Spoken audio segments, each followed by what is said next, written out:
Max. Welcome back to another CSR2 video. I'm here with the Showdown. This is the latest Showdown that is used to win the Evo 7 car. I am trying to get through with a maxed Assetto. One tip I can give you is that if you want to max out this Stradale, you could utilize the benefit of having the SF90 Gold Star Spider, and that will allow you to get bronze crates or access to bronze crates, parts crates, to get stage 6s, because all of the Stradales actually share stage 6s. That's one of the easiest way to get stage 6s. Ferrari Fusions, of course, you should have plenty if you're looking at this event anyway. But what you can do is you can still buy F12s if needed as an additional source. But at this point, with time being short, generally speaking, I would say focus on getting your parts from crates as the way to get it. Bronze keys naturally are very important nowadays with this game because of that, and you should be able to do that pretty easily if you have the parts available. So again, utilize the peta crates, get those stage 6s, and then fusion out the car. It's not a hard car to max, despite the fact that it is a purple star car. Okay, so coming through this challenge so far, the thing about this car is it launches relatively late, and you want to get that needle drop to get the best time out of it. It doesn't need to go through 7th gear, and that should generally get you right dead on your 7.0 to 6.9s, and that's probably your best way to run the car. Naturally, how quick your device can react and how well you can react to the shifts, whether the nitrous goes off or not, all these are factors when it comes to Showdown. Showdown requires a little bit of getting some muscle memory down so that you can do the same thing over and over again with the same car. With a max car, they're not always easy to drive. Not that they're super hard to drive. As you can see, despite launching really late, I wasn't able to get the needle drop on that one, and that hurts me because without the needle drop, I can't get the car to run really good time. A 7.1 won't hurt me against a car like that, but against something that is like mine, as I get close to 1300, as you can see, there's only 19-20 players ahead of me at the moment, probably all going for that 1300, and we're all pushing, probably utilizing the maxed Assetto. Like this guy here, it's got to be a maxed one. So the question then is, who drives better, who gets the better time, and therefore who gets... Oh, I'm gonna lose this unless... Yep, looks like it's a loss. It's a funky one right now. Oh wow, I won that. Okay, so a little bit of lag there. I mean, we were close with each other, but that wasn't a good launch. I'm getting a little antsy here, launching a little earlier. It's only a hair earlier than I should. You can't launch too late, but you can launch early with this car. So that's what the tricky part is with this thing. Got to get that needle drop to really get good times out of this car. Okay, so again, I'm going to try to delay my launch just enough to get the needle drop. Now it's no nitrous. I mean, it's always something with this car. All right, somehow I still got that. I think he didn't get nitrous either. So tricky thing with this car is that if and when you get the 0 RPM drop, you can't hit nitrous right away either. You got to let RPMs come up to about 2000 something, and then you can shift to second and nitrous. So it's a little bit tricky there with that. Let me go ahead and keep going. As you can see, first day in the morning, the only opponents you're going to get at this point of competition are going to be fully maxed Assettos like mine. Nothing else. You're not going to run into anything less than that.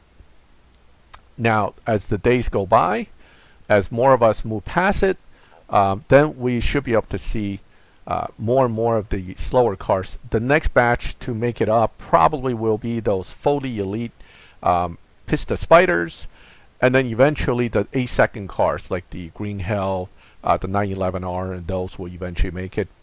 I think with any of these max cars, you will eventually get there, but knowing what I know about this event and knowing that we're getting a brand new car, fully brand new car, And we have to fusion it up from the ground up.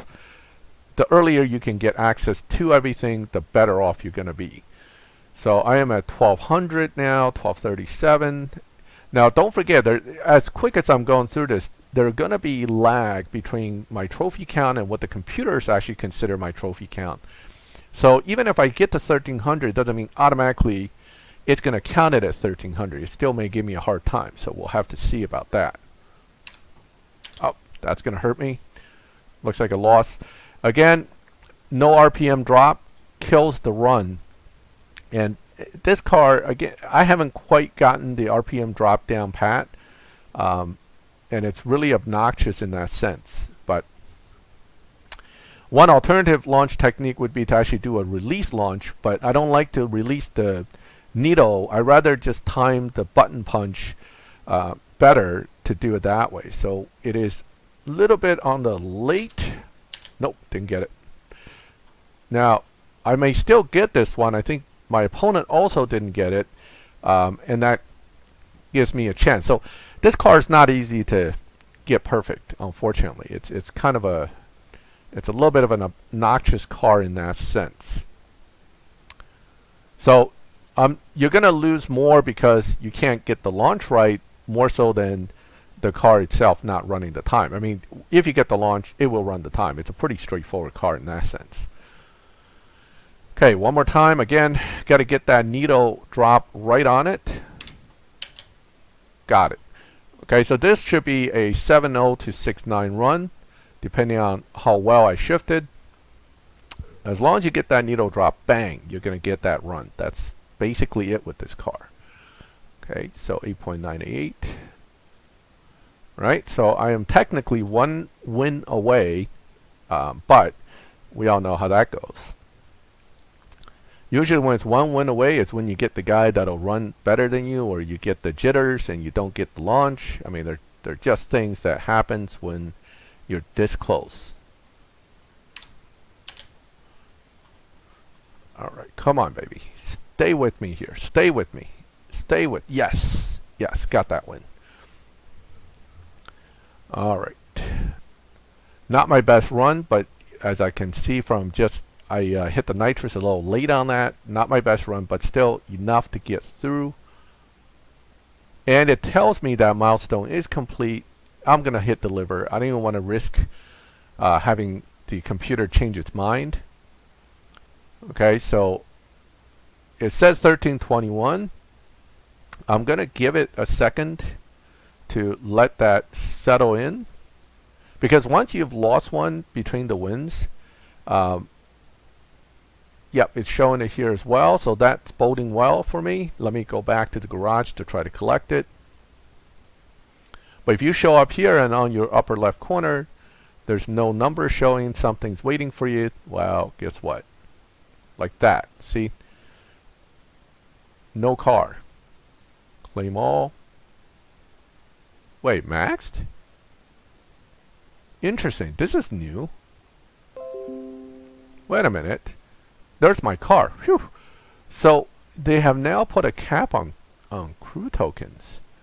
I have not noticed that before. That might be new, or have I never had that many crew tokens that I've actually maxed it? I don't know. That we'll figure that out later. All right, got this car. Okay, so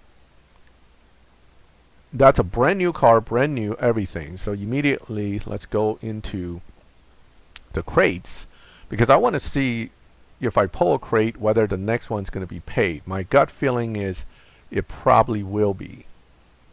Yep, it's one of these, so it's probably gonna be paid after this. Bang. So there's your problem right there, right? You can get the car, you can build the car, and right now I have a mighty 5 fusions for this car. So unless they make the challenges for this particular car particularly easy, this is going to be where they're going to make money off of anybody who's trying to get that Batista, because you're going to have to buy crates. They're just, I mean, there's just no way around it. The real question is how many crates and how difficult the entire thing's going to be going down, going down the line of the event. So I'm going to go back to the event now that I've gotten the car. I'm done with Showdown. and just focus on trying to get through this event. I have the good fortune of having the first 4 lock-ins basically maxed out, so I don't have to worry about them. So we're going to bang right through those races. When we get to number 5, then I will figure out just how difficult this is going to be. 5th lock-in doesn't mean much. You still got like 40 races after you lock in the 5th car. So it's still going to be a ton of racing no matter what after you get the car, you lock it in, and you try to build it. So I'm going to go ahead and build this, and then we'll go from there. So I hope you like that quick little bit of showdown, and understand that the Ferrari, while it's good, is a little tricky to use. Other players seem to have struggled with it as well during our quick few back and forth competition. And mostly you're going to lose because you can't get the launch on that car. Alright, well I hope you liked that video. Let me know if you like it. Leave a like if you like my channel and like these videos. Subscribe, hit the bell, and you get notifications when I put up new videos. And as always, thank you for watching my videos. I'll catch you next time.